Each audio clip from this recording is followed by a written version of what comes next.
Historien om Liefmanns Bryggeriet startede i det 17. århundrede. Jacobus Liefmann startede virksomheden i byen Alstrand. Den originale bygning har stået der i over 300 år.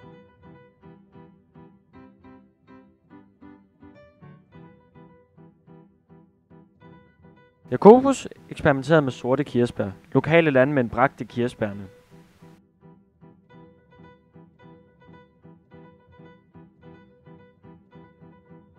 Belgiens øl er typisk mørk, og det betyder, at den er stærk.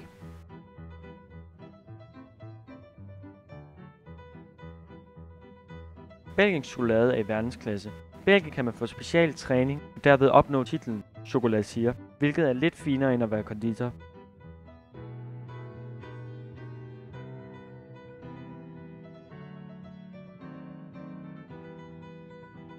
Belgiens gader vil man ofte støde på fine chokoladekonditorier.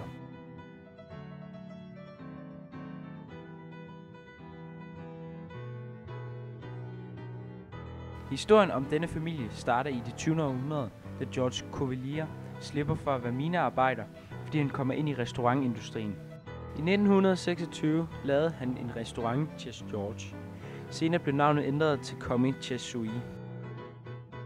Commis Chez Suisse er en af de fineste restauranter i Bruxelles, hvis ikke den fineste, som tilbyder et menukort, der strækker sig fra få 100 kroner til flere tusind.